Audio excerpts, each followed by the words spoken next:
London, Ohio. History-wise, for the railroad, underrated. Here we are looking at the Conrail signals on that signal bridge down there. That's one of my favorite things about London.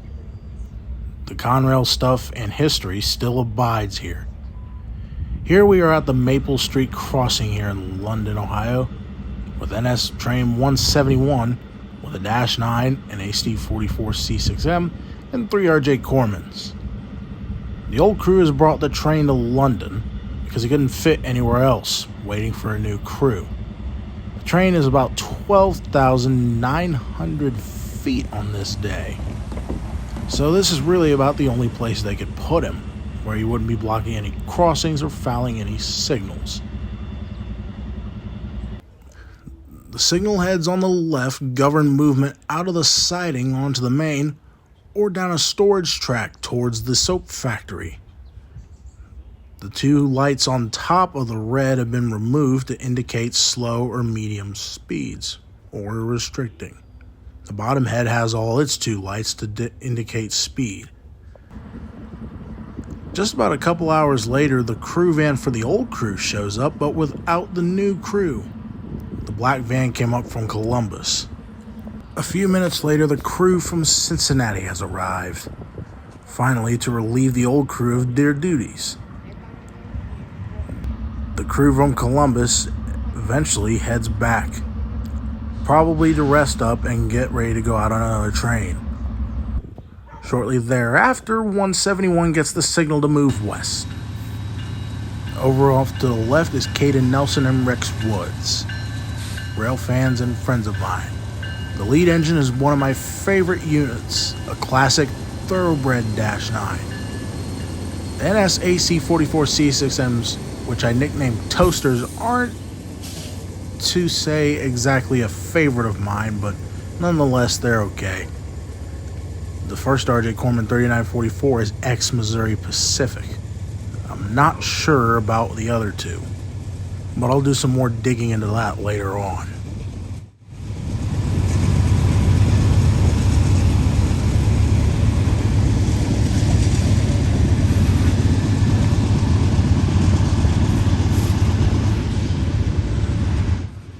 These RJ Corman units will be returned back to Lexington, Kentucky, or maybe somewhere farther down south, maybe towards Chattanooga.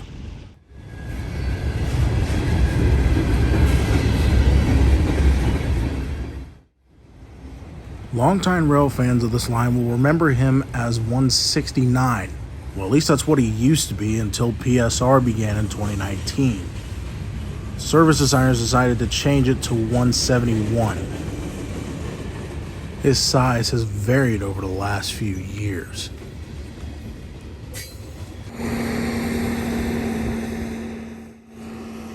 Now we head over to Indiana, Ohio's Urbana sub to see some track updates and track maintenance at work, laying new gravel, pulling out ties and putting some in, and pulling out rails and putting new ones in place.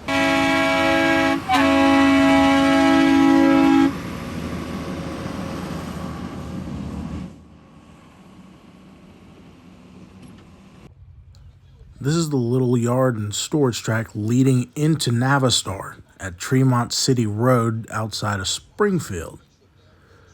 Looking south, we can see the old relay box down there and a new fresh set of ties on the other side of the crossing. The old NYC signal bridge and signal heads are still here. There was 5, but one of them was blown off in the wind. Down the tracks, we find what probably looks like it could have been from an old railroad tower. I don't know. Like I said, the signal relay box is still here too. Later in the day, finds a nice-sized 170. Chattanooga to Conway, Pennsylvania, heading east at CP 182 on the Dayton District. Pretty nice array of power too.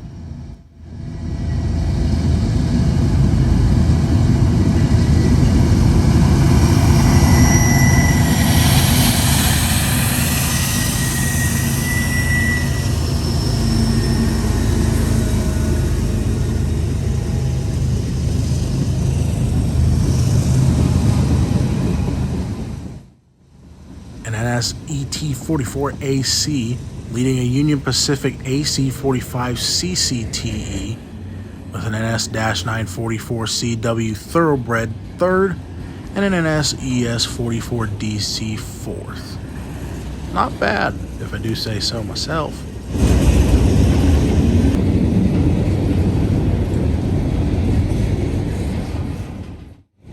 If you've noticed, 170 has had an abundance of autoracks on him the last few weeks and months.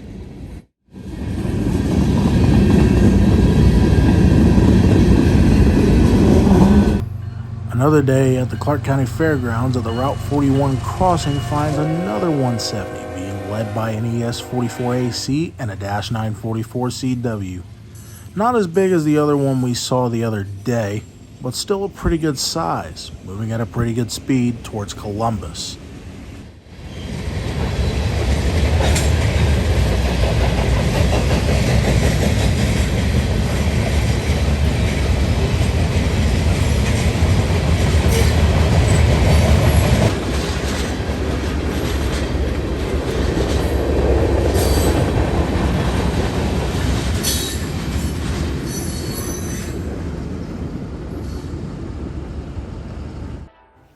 Under the Conrail signals at CP162 heads NS eastbound Manifest 178 with a rebuilt AC44C6M toaster turd leading. Yes, I did call this thing a turd. Of note, behind the two locomotives are a string of Dakota, Minnesota, and Eastern covered hoppers. I was not expecting that.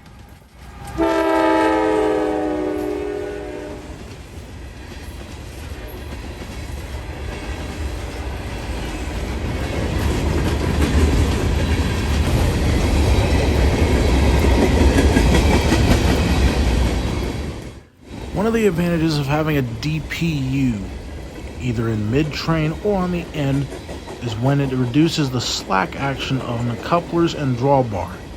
When a train starts forward or has to stop, the couplers will slam when they're pulling or bunching up against each other.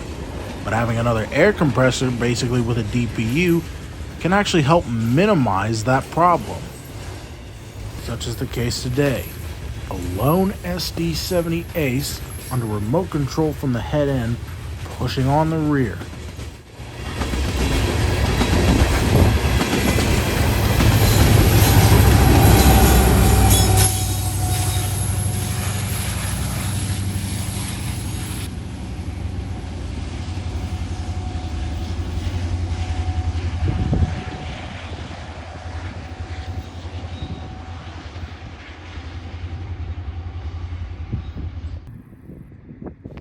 Here we are at CP172 in Plattsburgh, Ohio, about 10 miles west of London. Plattsburgh went relatively undocumented, mostly because of the big four depots sitting on private land. Track steel from 1983 remains here on the main line. The Conrail era tri-light signals are still standing tall after serving all the Conrail trains that went by and now serving Norfolk Southern trains, like this 171, westbound to Chattanooga, with an ES44 AC leading and an SD70 ACE trailing second.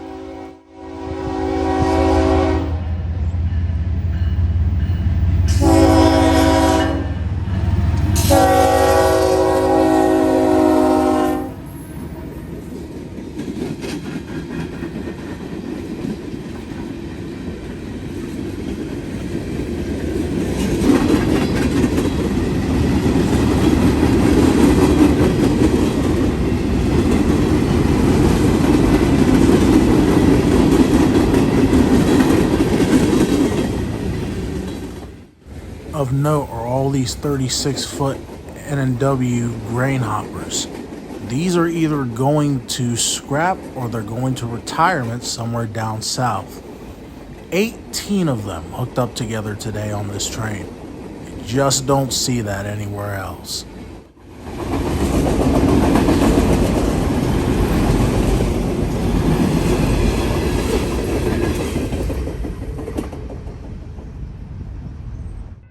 Later that night, me and Rex Woods over there to the left drove out to West Main Street in London to catch 179 heading westbound on his way to Irondale, Alabama, coming out of a crew change in Columbus at CP 150. He also is running DPU tonight.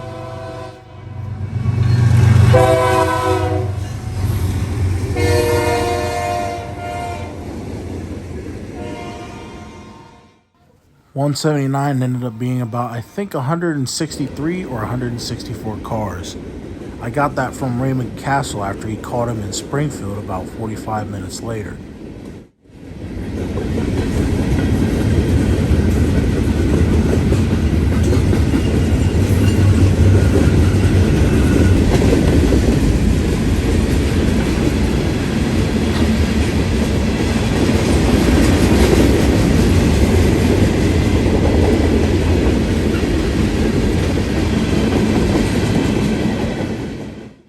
Tonight's DPU was another one of my favorite locomotives, an SD70 ACE.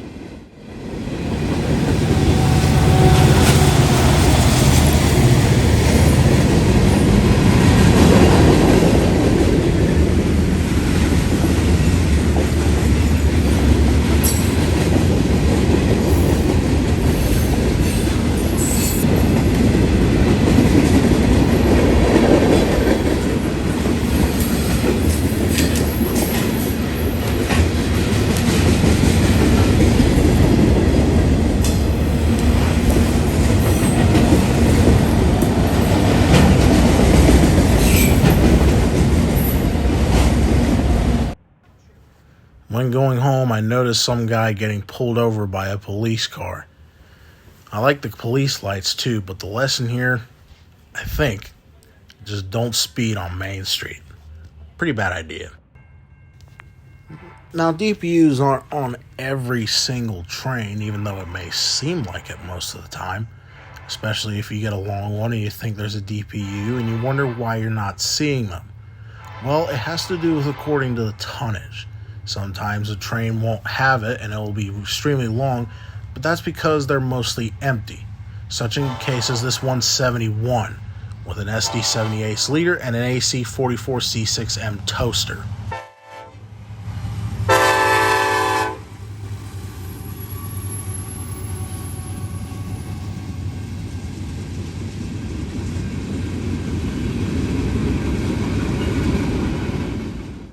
This 171 was mostly empties, so that explains why there's no DPU on this train, even though he's better than 11,000 feet and he's traveling uphill. But I guess those two locomotives are all they need to make it. Now, aside from the DPU stuff, people have had mixed feelings and mixed reactions about the new AC44C6Ms. Especially with Norfolk Southern.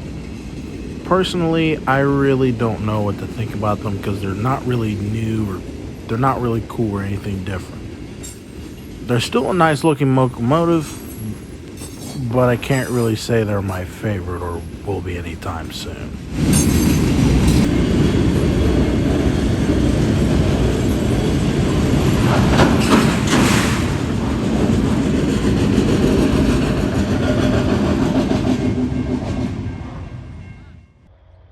Later that evening at 172, we see NS 178 rolling east under a beautiful evening sky. Shots like this with the sunset in the background are perfect and so beautiful.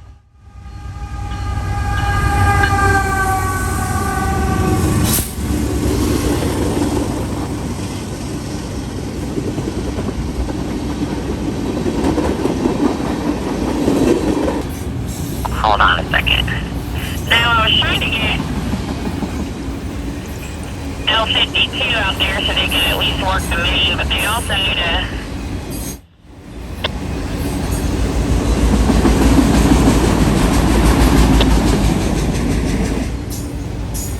But apparently they can't fill the outbound for your train, and I'm just now finding out about it. And... I don't know. we'll get something worked out. Just try to get him stopped at 162. Maybe if I can just get...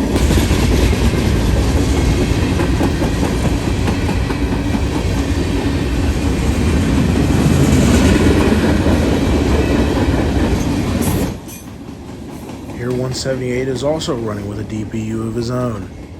Another AC44C6M Toaster rebuild. I nicknamed them Toasters, well, it seems fitting.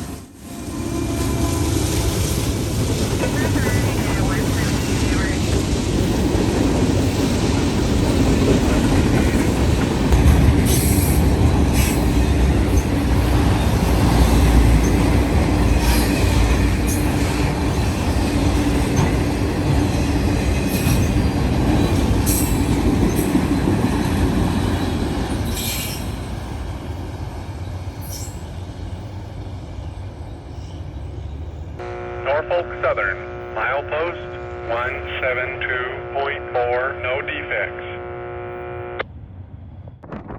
Here we see 178 heading eastbound through the countryside just outside of West Jefferson at milepost 155.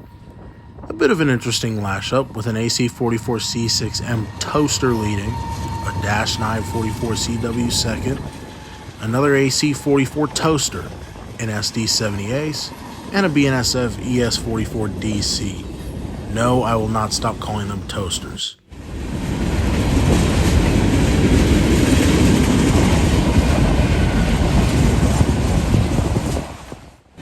This 178 also had a rear DPU, even though it was only about 80 or 90 cars. It was a UP ET44AC. I think the other 2 or 3 locomotives on the head end were basically a power move to Bellevue. It's usually what it is most of the time.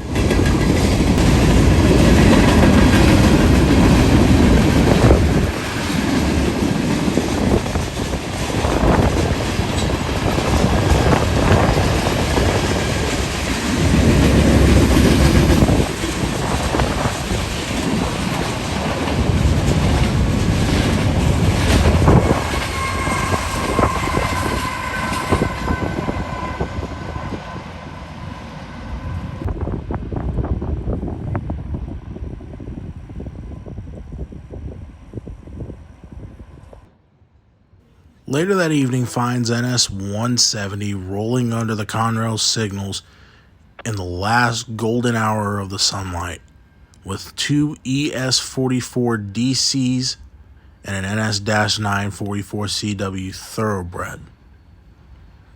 It was a nice train too. Caden Nelson and Rex Woods were in attendance for this one too.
You guys want to get a couple from Thomas?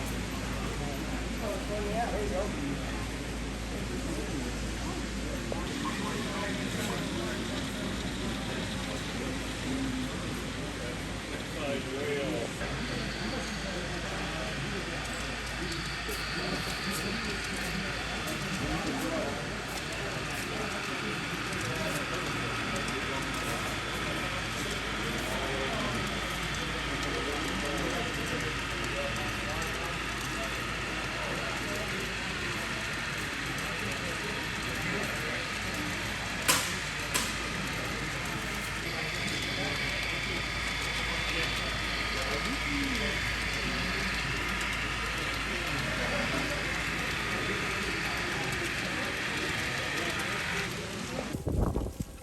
Later in the day at the north end of Troy, Ohio, finds a high green signal on the B&O side. We're set up in time for M204 with an AC-44 Duo heading northbound.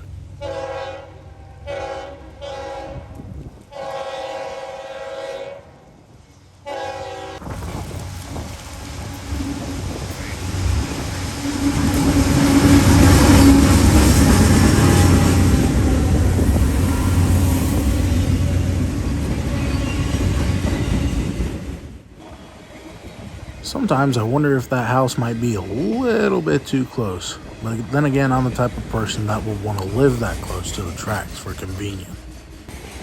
M204 started out originally as Louisville, Kentucky to Buffalo, New York, but then for a while was cut back to Pottersburg, Ohio at the Honda plant in Marysville to Buffalo, and now is back to Louisville, Kentucky to Buffalo, New York. But here's the surprise on the end of the train that made this one very interesting.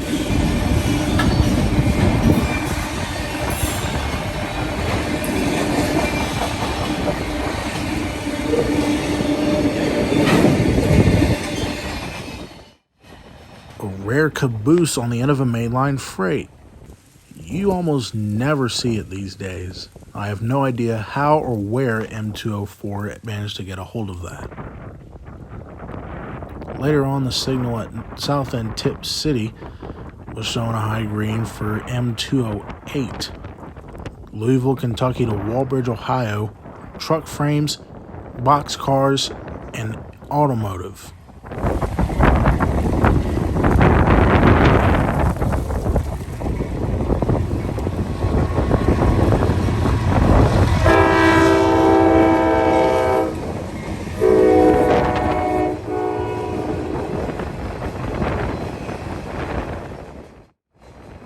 I apologize about the windy audio. The train was rolling through and it was just extremely windy today. Not really good for rail fanning, so I had to make do with what I had.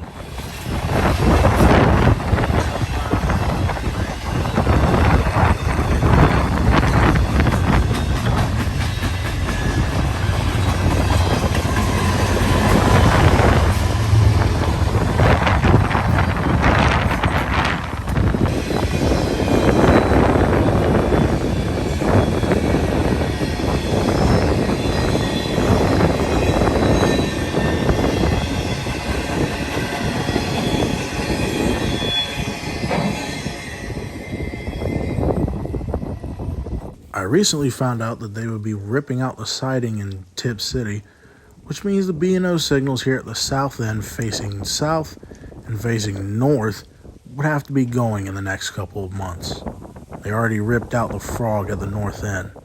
The south end signal there is showing a high green for southbound train I-141, which is what I was after mainly today, with a special present mid-train DPU. Over the hill climbs I-141 into Tip City.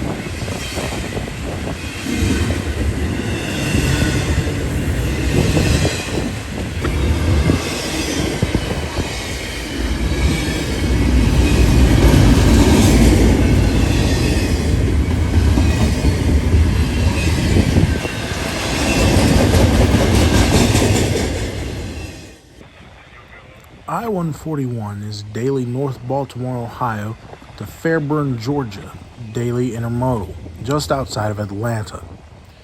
He's usually a pretty long one today, and today was no exception. Mid-train DPU was one of my favorite CSX units, the 4568 50th Anniversary Operation Lifesaver Unit. CSX designed this a little bit ago, I think about a month or two ago. Still fresh and still clean.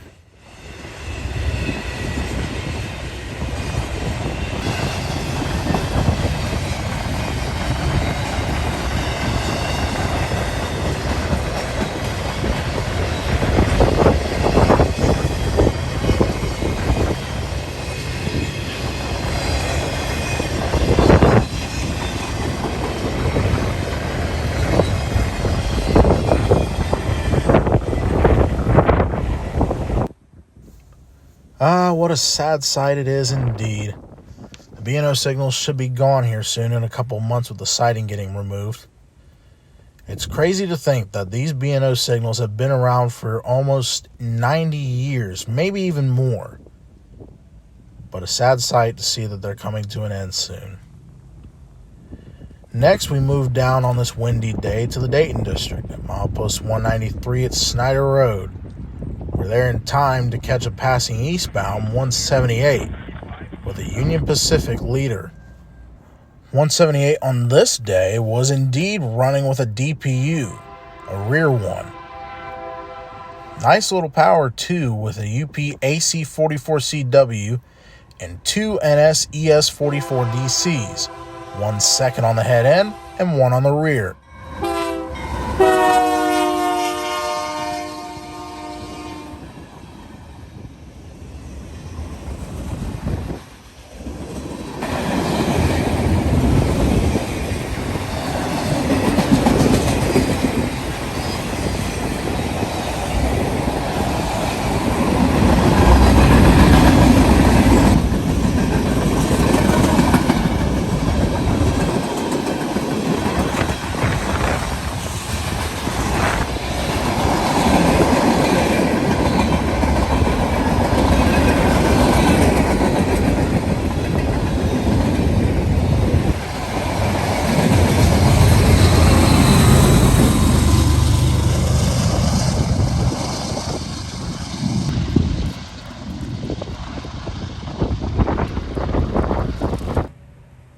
On the way back home in Eden Road, I found a grain train sitting here loaded with an NS ET44AC leader and a UP AC45 CCTE.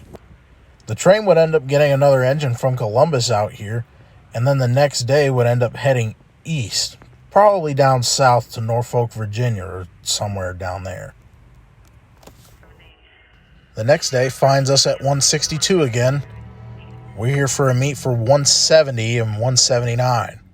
170, the eastbound, is coming into the siding to run around 179 as he holds the main. Today's 170 is led by an NS AC44C6M toaster and a UP SD70AH.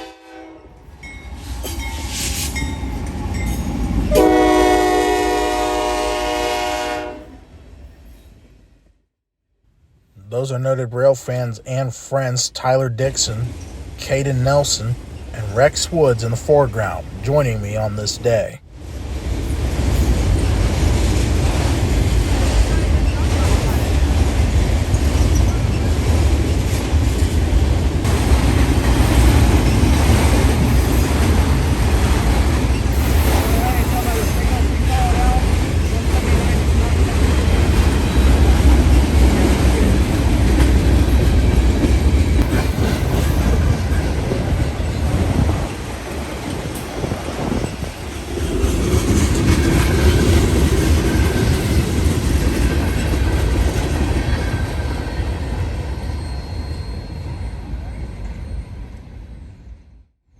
Only a few minutes after 170 cleared, 179 started moving west. He's wasting no time today.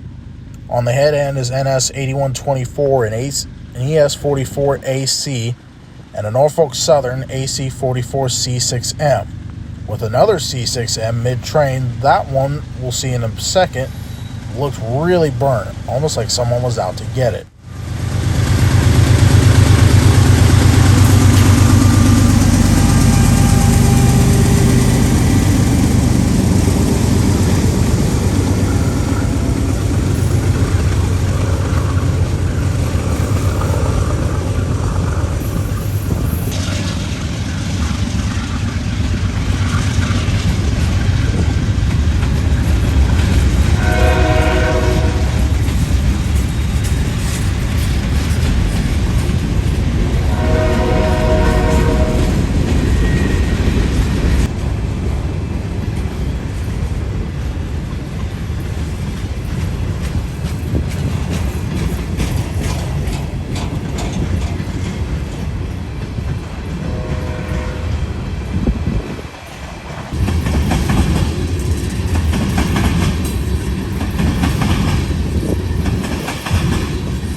I don't know why, but that DPU sounded like he was about to blow a turbo or something. Sounded like a jet engine. Just listen. It was pretty crazy.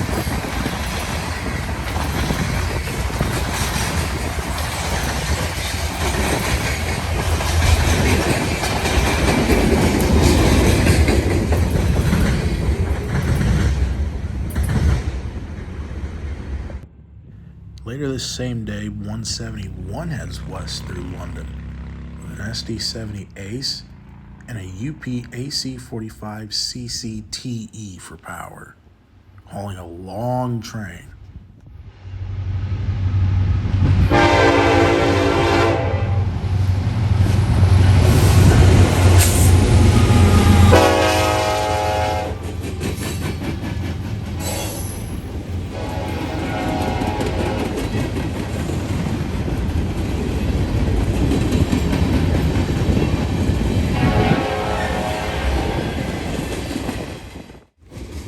One's size over the last couple of years has depended on how much traffic there is and can vary.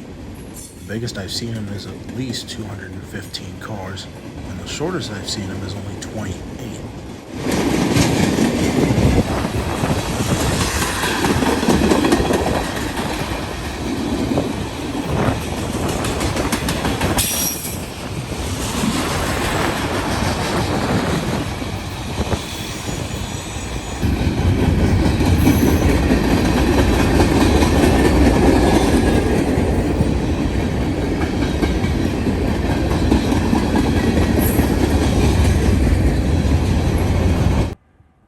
Another more better weather day, NS171 heads west through London on a beautiful autumn day, led by an NS ES44AC and a Union Pacific AC44CW, I believe ex-Southern Pacific.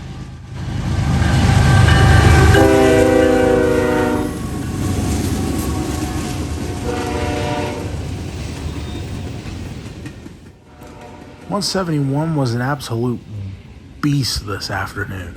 I think he may have been pushing 150 or 160 cars, I don't know. He had a lot of racks near the tail end and a lot of those 36-foot sand-covered hoppers, which made him an interesting train.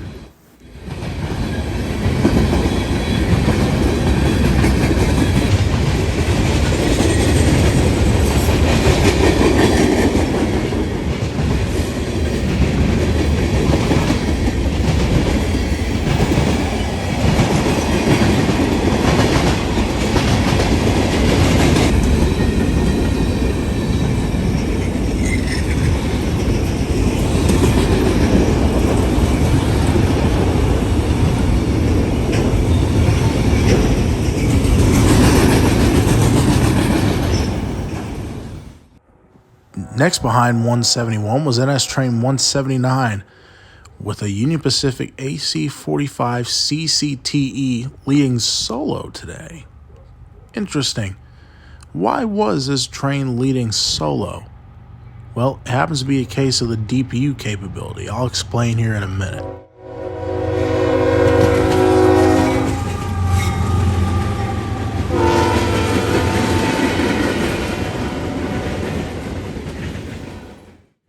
One of the advantages of having a DPU is the braking. Let's say you had all the units up front and you had a long train behind you. If you had to put on the brakes, it would take much longer, it would slam on the couplers, and probably could snap one of them. But having a DPU mid-train or at the end of train reduces that factor of slamming and wearing and tearing and pulling. Probably trying to reduce derailments or whatever. At the end of the train is another Union Pacific AC-45 CCTE under remote control from the head-end locomotive.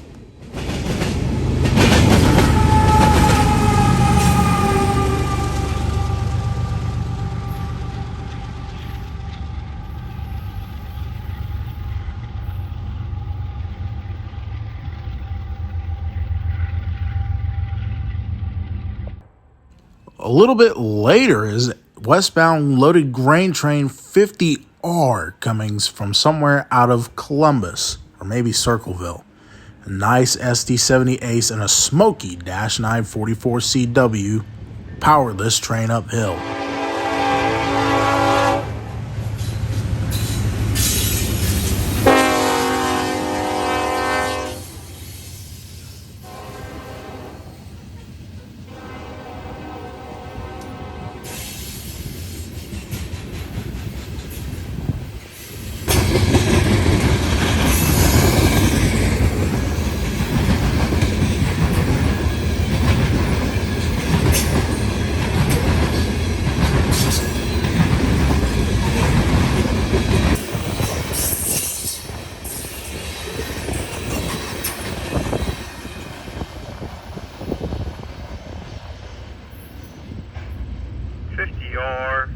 Clear, 164, headed west.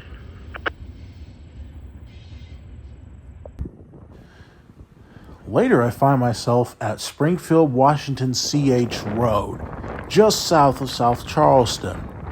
I was looking around here exploring when I saw the tractors at work. I honestly had a little bit of a fascination with John Deere tractors since I was a kid. Never really got into them, but it is pretty cool to watch them work sometimes when you're out and about, like so today. A few minutes later, the crossing gates and bells start activating for the INO southbound Washington Courthouse B job, returning home to Washington Courthouse. Nice consist tonight with a UPX SD60M and an INO SD40-3 still in the scarlet and gray paint scheme.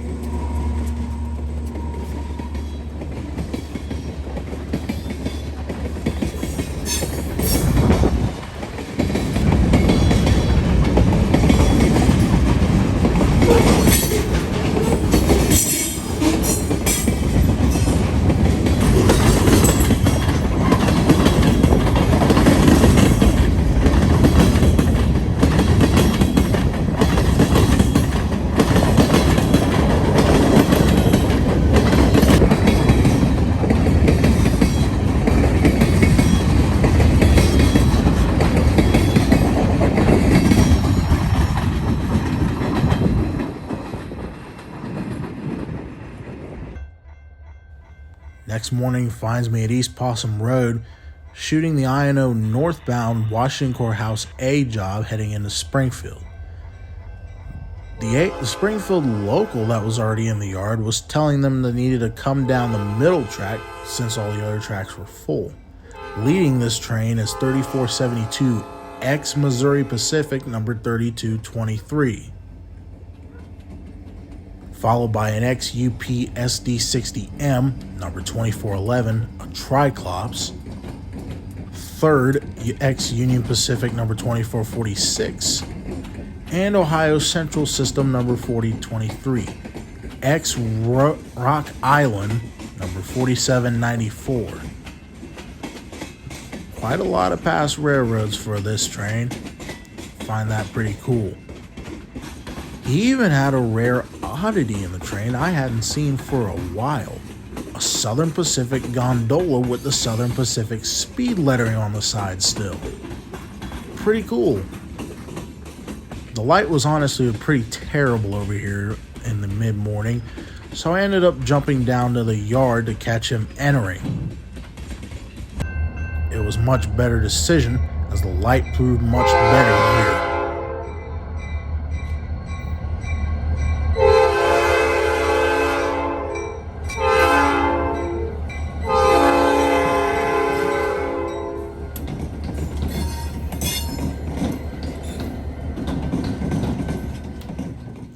I hope you guys enjoyed this video. Make sure to hit the like button, subscribe if you haven't, and hit the notification bell when I post new videos. At the south end of Springfield Yard, this is Yon's Locomotive Works 8098, signing off.